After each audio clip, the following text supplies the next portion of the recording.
दोस्तों, क्या हमारा भाग्य पहले से लिखा होता है? क्या हम अपने जीवन में जो कुछ भी अनुभव करते हैं वह पहले से तय होता है, या हमारे कर्म हमारे भाग्य को बदल सकते हैं?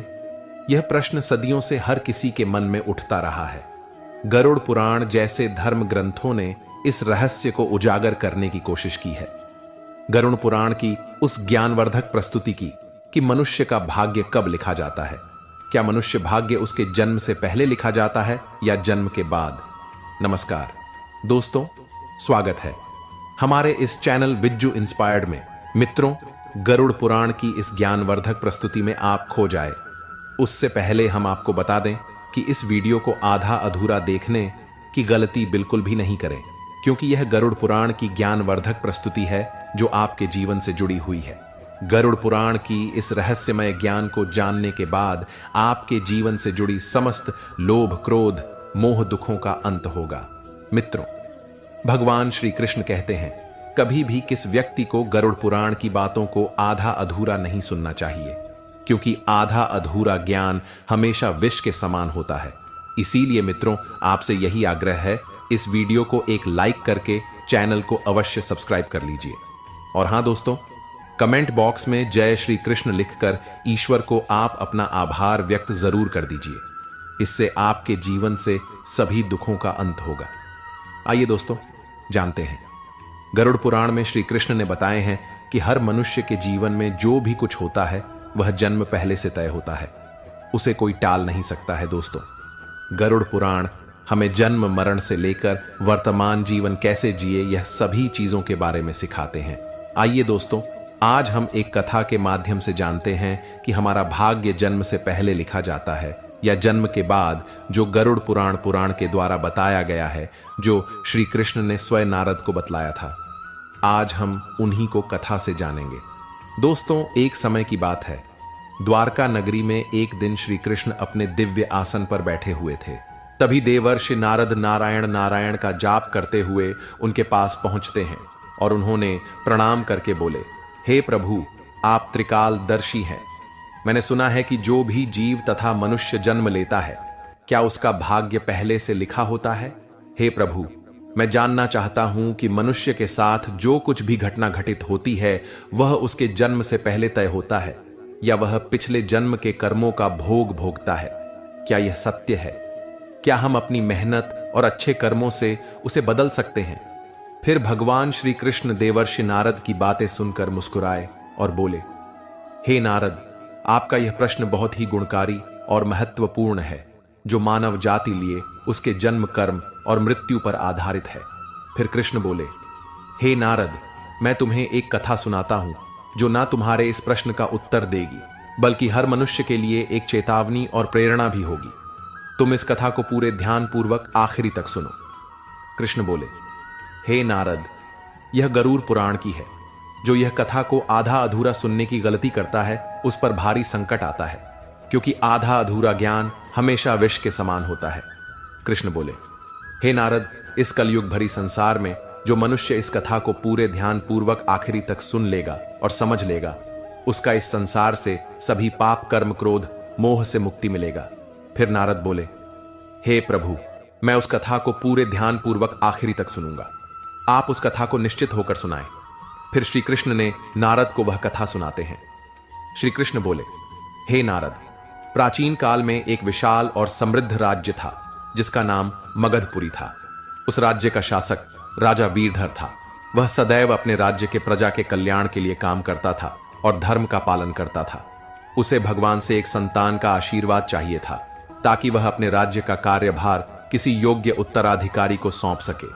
फिर है, देवर्षि नारद के कहे अनुसार राजा वीरधर और उसकी पत्नी दोनों ने कई वर्षों तक तपस्या की। इससे भगवान शिव ने प्रसन्न होकर उसे संतान प्राप्त होने का वरदान दिया। फिर एक दिन भगवान शिव के आशीर्वाद से रानी गर्भवती हुई। राजा और रानी अत्यंत प्रसन्न थे, क्योंकि वे चाहते थे कि उनका पुत्र महान शासक बने और राज्य को सुख समृद्धि की ओर ले जाए। परंतु जब रानी ने पुत्र को जन्म दिया तो वह बच्चा विकलांग और शारीरिक रूप से कमजोर था। उसके शरीर की हड्डियां टूटी हुई थीं और वह शारीरिक रूप से सक्षम नहीं था। राजा वीरधर का दिल टूट गया। तब राजा वीरधर कृष्ण से मिलने का निर्णय लिया और उन्हें अपने दुखों को साझा करने के लिए वहां पहुंचे। राजा ने भगवान श्री कृष्ण से पूछा, हे प्रभु, मैंने इतनी तपस्या की, यज्ञ किए, फिर भी मेरे पुत्र का जन्म विकलांग क्यों हुआ? मैंने भगवान शिव से आशीर्वाद लिया था, लेकिन ऐसा क्यों हुआ? क्या यह मेरे भाग्य में पहले से लिखा हुआ था? फिर श्री कृष्ण मुस्कुराए और कहा, हे राजा वीरधर, तुम सही कहते हो कि तुम्हारा पुत्र विकलांग जन्मा है। क्या तुम जानते हो कि तुम्हारे पुत्र का जन्म इस प्रकार क्यों हुआ है? यह तुम्हारे द्वारा किए गए पूर्व जन्मों के कर्मों का फल है। यह तुम्हारे पिछले जन्म के कर्मों का परिणाम है जो तुम्हारे भाग्य में लिखा हुआ था। लेकिन इसका कारण यह नहीं है कि तुम्हारा भाग्य पहले से निर्धारित था। यह घटना तुम्हारे और तुम्हारे पुत्र के कर्मों का फल है जो उसके पिछले जन्मों से जुड़ा हुआ है। राजा वीरधर ने आश्चर्यचकित होते हुए पूछा, हे प्रभु, क्या भाग्य वास्तव में पहले से लिखा होता है? भगवान श्री कृष्ण ने कहा, जन्म, मृत्यु और जीवन के उतार चढ़ाव पहले से निर्धारित होते हैं, लेकिन हम जो कर्म करते हैं वह हमारे भाग्य को बदल सकते हैं। जिस दिन तुम्हारे बेटे का जन्म हुआ, उस दिन तुमने एक विशेष संतान का वरदान प्राप्त किया था, लेकिन उस संतान को चुनौतियां मिलना जरूरी था ताकि वह अपने जीवन में धैर्य, साहस और पराक्रम को विकसित कर सके। लेकिन उसका भविष्य केवल उस समय के कर्मों से नहीं होता है, बल्कि यह तुम्हारे पिछले जन्मों के कर्मों का परिणाम है। भगवान श्री कृष्ण ने राजा वीरधर से कहा, हे राजन, भाग्य और कर्म में बहुत गहरा संबंध है। हमारे कर्म ही हमारे भाग्य का निर्माण करते हैं। यही कारण है कि हमें जीवन में अपने कर्मों को सदैव धर्म और सत्य के मार्ग पर रखना चाहिए। भगवान श्री कृष्ण ने कहा, हे राजन, जो कुछ भी तुम्हारे जीवन में घटित होता है वह तुम्हारे पिछले जन्म के कर्मों का परिणाम है। यदि तुम्हारा पुत्र विकलांग जन्मा है तो यह उसकी आत्मा के पिछले जन्म के कर्मों का फल है। जब तुम एक पुण्य आत्मा के रूप में जन्म लेते हो तो तुम्हारे जीवन में कठिनाइयां और संघर्ष जरूर होंगे, क्योंकि इस दुनिया में हर आत्मा को कुछ ना कुछ कष्ट भोगना पड़ता है ताकि वह अपने पिछले कर्मों को समाप्त कर सके। लेकिन याद रखो, तुम्हारे पुत्र के जीवन में जो कठिनाई है वह उसकी परीक्षा है। यदि वह धैर्य और साहस से इन कठिनाइयों का सामना करता है तो वह अपने भाग्य को बदल सकता है। एक दिन वह वही कार्य करेगा जिसकी कल्पना तुमने अपने जीवन में की थी। फिर राजा वीरधर कृष्ण ने उत्तर दिया, बिल्कुल, तुम दोनों ही अपने भाग्य को बदल सकते हो। तुम्हारे पुत्र के जन्म के समय जो विकलांगता थी वह उसके कर्मों का फल था, लेकिन उसका भविष्य तुम्हारे अच्छे कर्मों पर निर्भर करता है। यदि तुम उसे साहस, धैर्य और आत्मविश्वास से भर दोगे तो वह अपने भाग्य को बदल सकता है। तुम्हारे अच्छे कर्मों के परिणाम स्वरूप वह एक दिन महान बनेगा और राज्य का भार संभालने में सक्षम होगा। फिर भगवान श्री कृष्ण ने आगे कहा, हे राजन, भाग्य चक्र के समान है जो कर्मों के आधार पर घूमता रहता है। जब तुम अच्छे कर्म करते हो तो तुम अपने भाग्य को सुखमय बना सकते हो। फिर आगे राजा वीरधर श्री कृष्ण से कहा, क्या भाग्य निश्चित रूप से पिछले कर्मों से जुड़ा होता है? भगवान श्री कृष्ण बोले, हां, लेकिन उसे बदलने की शक्ति तुम्हारे हाथों में है। यदि तुम अच्छे कर्म करते हो तो वह तुम्हारे भाग्य को भी सुधार सकते हो। साथ ही भक्ति साधना और सेवा से भाग्य बदला जा सकता है। भगवान की भक्ति से ईश्वर को प्रसन्न करके हम अपने भाग्य को बदल सकते हैं। अगर तुम अपने पुत्र को साहस और आत्मविश्वास से जीवन के संघर्षों का सामना करने की शिक्षा दोगे तो वह अपने भाग्य को बदल सकता है। राजा वीरधर ने भगवान श्री कृष्ण की बातों को पूरी तरह से आत्मसात किया और अपने पुत्र को शिक्षा देने का संकल्प लिया। उसने अपने पुत्र को कठिनाइयों के बावजूद साहस और विश्वास के साथ जीवन जीने की प्रेरणा दी। समय के साथ उस विकलांग पुत्र ने अपनी आत्मविश्वास और कठिनाई से लड़ते हुए समाज में महत्वपूर्ण स्थान प्राप्त किया। उसकी संघर्षशीलता और साहस ने राज्य में उसका सम्मान बढ़ाया। कृष्ण बोले, हे देवर्षि नारद, तुम यह समझो कि भाग्य एक निरंतर प्रक्रिया है जो कर्मों के आधार पर बदलता रहता है। जो लोग जीवन में अपने कर्मों को सुधारते हैं और भगवान की शरण में जाते हैं, उनका भाग्य भी बदलता है। यह केवल कर्म ही नहीं है, बल्कि यह जीवन के संघर्षों और कर्मों का परिणाम है। मित्रों, फिर श्री कृष्ण ने देवर्षि नारद से कहा, यह कथा हमें यह सिखाती है कि जीवन में जो कुछ भी घटित होता है वह हमारे पिछले कर्मों का फल है। भाग्य और कर्म का कोई निश्चित प्रारूप नहीं है। हमारा कर्म हमारा भाग्य को बदल सकता है। गरुड़ पुराण हमें सिखाते हैं, यदि हम अच्छे कर्म करते हैं और सत्य की राह पर चलते हैं और ईश्वर का ध्यान करते हैं तो हम अपने जीवन की दिशा बदल सकते हैं। फिर श्री कृष्ण ने देवर्षि नारद से कहा, हे नारद, यह संसार कर्मों का दर्पण है। जो जैसा कर्म करेगा वह वैसा फल भोगे। मनुष्य को यह ध्यान रखना चाहिए कि माता पिता की सेवा, दूसरे की सहायता और ईश्वर का ध्यान ही सबसे बड़ा धर्म है। जो मनुष्य अपने पिछले जन्म में किसी के साथ पाप किया है, किसी को कष्ट दिया है, उसे न केवल नरक में भयानक यातना मिलती बल्कि वह जन्म जन्मांतर तक उसे भोगता है। लेकिन जो अपना कर्म सुधारता है वह इस चक्र से मुक्त हो सकता है, क्योंकि यह संसार एक अवसर है। कर्म, धर्म, सेवा, सत्य ही मनुष्य का जीवन है। मनुष्य को यह समझना चाहिए कि मृत्यु के बाद ही उसके अच्छे कर्म ही साथ जाते हैं। दोस्तों, यह कथा हमें यह सिखाती है कि हमारे भाग्य पिछले कर्मों का फल है। हर पाप का दंड, हर पुण्य का फल निश्चित होता है। हे मनुष्य, तुम अपने कर्मों पर ध्यान दो। स्वार्थ, पाप और अहंकार को त्यागो। धर्म, सत्य और सेवा को अपनाओ, क्योंकि यही जीवन का सबसे भरा सत्य मार्ग है। भगवान श्री कृष्ण ने इस प्रकार देवर्षि नारद को गरुड़ पुराण के रहस्य को बताया। दोस्तों, भाग्य निश्चित रूप से जन्म से पहले लिखा जाता है, लेकिन हम अपने जीवन के संघर्ष, सत्य कर्म, धर्म और ईश्वर की भक्ति से हम अपने भाग्य को बदल सकते हैं। गरुड़ पुराण में भाग्य का लेखा जोखा और कर्मों के बारे में उल्लेख मिलता है। पर दोस्तों, मनुष्य अपने कर्मों, संघर्ष और ईश्वर की भक्ति से हम अपने जीवन को बदल सकते हैं। मित्रों, गरुड़ पुराण हमें सिखाते हैं कि जीवन एक बोया हुआ खेत की तरह है। मनुष्य खेत में जो बीज बोते हैं वही फल प्राप्त होता है।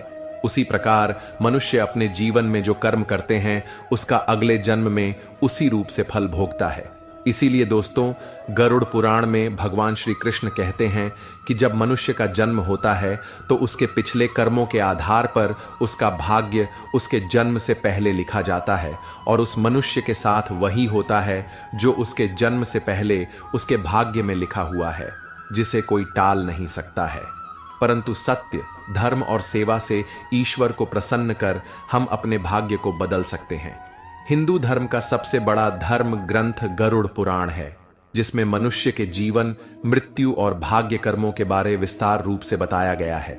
यह पुराण हिंदू धर्म के 18 महापुराण में से एक है और इस पुराण में जन्म मरण से पुनर्जन्म, कर्म और आत्मा के मार्ग के बारे में पूरे विस्तार से बताया गया है।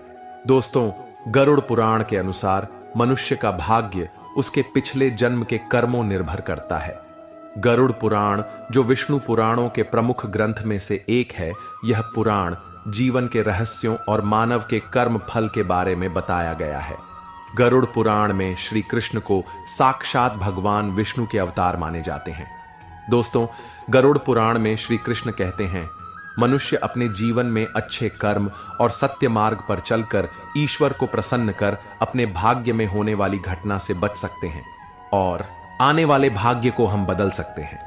मित्र, गरुड़ पुराण में श्री कृष्ण ने मनुष्य को जीवन जीने के लिए 3 मुख्य उपदेश दिए हैं, जिन पर चलकर हम अपने भाग्य के कर्मों को बदल सकते हैं। दोस्तों, आप इस वीडियो को अंत तक जरूर देखिए, क्योंकि यह सारी जानकारी गरुड़ पुराण के द्वारा बताया गया है। इस वीडियो को बीच में छोड़कर जाने की गलती बिल्कुल भी नहीं करें, इसलिए इस ज्ञानवर्धक प्रस्तुति को अंत तक जरूर देखिए। आइए जानते हैं नंबर 1, अपने धर्म का पालन करना। मनुष्य का जन्म किसी खास उद्देश्य के लिए होता है। जो मनुष्य अपने पिछले जन्म में जो पाप किया है वह इस जन्म में भी उस पाप का भोग भोगता है, क्योंकि मनुष्य के जन्म से पहले उसका जन्म से मरण तक का भाग्य पहले तय होता है। इसलिए दोस्तों, गरुड़ पुराण में श्री कृष्ण ने बताया है, मनुष्य को हमेशा धर्म, सत्य का पालन करना चाहिए। इससे हमारे पिछले जन्म के पाप से बच सकते हैं। ईश्वर की भक्ति से हम अपने जीवन बदल सकते हैं। हम सभी ऊंचाई तक पहुंच सकते हैं। दोस्तों, यह जीवन एक अनमोल उपहार है, आप इसे व्यर्थ ना जाने दें। सही कर्म और धर्म का पालन से हम अपने जीवन को अगले जन्म में होने वाले घटना से बच सकते। यह ना केवल आपके लिए है, बल्कि इस पूरे समाज और दुनिया के आप प्रेरणा का स्रोत बन सकते हैं। नंबर 2, माता पिता की सेवा और आदर करना। दोस्तों, गरुड़ पुराण में श्री कृष्ण कहते हैं कि मनुष्य को हमेशा अपने माता पिता की सेवा करनी चाहिए, क्योंकि माता पिता के ही चरणों से तीनों लोक का स्वर्ग है। जो लोग माता पिता को नहीं मानते और ना ही उनका आदर करते हैं, वह न केवल नरक में भयानक यातना भोगते हैं, बल्कि अगले जन्म में भी भारी संकट भोगना पड़ता है और उस मनुष्य को अपने पाप का परिणाम जन्म जन्मांतर तक उस कर्म का भोग को भोगता रहता है। नंबर 3, अहंकार। दोस्तों, अहंकार गरुड़ पुराण में श्री कृष्ण ने बताया है, मनुष्य का सबसे बड़ा शत्रु उसका अहंकार होता है, जो मनुष्य को अपने कर्मों से दूर कर देता है। जिस मनुष्य के मन में अहंकार प्रवेश कर लेता है, वह मनुष्य अपने जीवन को उस ओर लेकर चला जाता है जहां उसे संकट के सिवा कुछ और नहीं मिल पाता है। उस व्यक्ति को न केवल नरक में भयानक यातना भोगनी पड़ती है, बल्कि वह व्यक्ति अपने आने वाले भाग्य को भी नरक की ओर ले जाता है। इसीलिए मनुष्य को हमेशा सत्य, धर्म और प्रेम की भावना रखनी चाहिए। इससे वर्तमान जीवन और आने वाले भाग्य हमेशा खुशहाल रहे। मित्रों, गरुड़ पुराण हमें सिखाता है, यह जीवन हमारे कर्मों का फल है। यह ग्रंथ हमें यह समझने की प्रेरणा देता है, अपने जीवन से धर्म, सत्य, परोपकार का पालन करना ही सबसे बड़ा कर्तव्य है। आत्मा की मुक्ति और अगले जन्म उच्च योनि प्राप्त करने के लिए मनुष्य को अपने कर्मों को ध्यान रखना चाहिए। दोस्तों, गरुड़ पुराण हिंदू धर्म के महान ग्रंथों में से एक। यही हमारे जीवन को सही दिशा में चलने का ज्ञान देता है, जो हमें यह सिखाता है कि मनुष्य का भाग्य उसके कर्मों और ईश्वर की इच्छा का परिणाम होता है। यह ग्रंथ केवल जीवन और मृत्यु के रहस्यों के बारे में बतलाता है, बल्कि यह भी समझाता है कि मनुष्य अपने जीवन को किस प्रकार सही दिशा में ले जा सकता है। गरुड़ पुराण में मनुष्य के जन्म मरण से लेकर वर्तमान जीवन कैसे जिए, इन सभी चीजों के बारे में विस्तार से वर्णन किया गया है। मनुष्य के जीवन से लेकर के मृत्यु तक की सारी जानकारी इस धर्म ग्रंथ गरुड़ पुराण में बताया गया है। मनुष्य जीवन में जो कुछ घटित होता है, वह हमारे पिछले जन्म का फल है। दोस्तों, गरुड़ पुराण हमें यह सिखाता है कि भाग्य केवल कर्मों का फल है। भले ही भाग्य जन्म पहले से लिखा हो, पर हम अपनी कर्म से इसे बदल सकते हैं। मित्रों, जीवन एक दुर्लभ अवसर है, जिसे सही दिशा में ले जाकर हम आत्मा को मोक्ष की ओर अग्रसर कर सकते हैं। धन्यवाद दोस्तों। गरुड़ पुराण के द्वारा सभी बतलाए गए बातों को अवश्य ध्यान में रखें और सत्य की राह पर चले। इससे आने वाले जीवन अत्यंत सुखद हो और भाग्य और कर्म एक ही सिक्के के दो पहलू हैं। अवसर हमें मिलता है, लेकिन उसे सही दिशा में ले जाना हमारे कर्मों पर निर्भर करता है। दोस्तों, अपने कर्मों को सही दिशा दो, क्योंकि भाग्य अवसर देता है, लेकिन सफलता तुम्हारी मेहनत पर निर्भर करती है। अगर आपको यह वीडियो पसंद आई हो तो वीडियो को लाइक करें, कमेंट में राधे राधे लिखें और इसे अपने दोस्तों के साथ शेयर करें। ऐसे ही और भी प्रेरणादायक कथाओं के लिए हमारे चैनल विज्जू इंस्पायर्ड को सब्सक्राइब करें। धन्यवाद। जय श्री कृष्णा।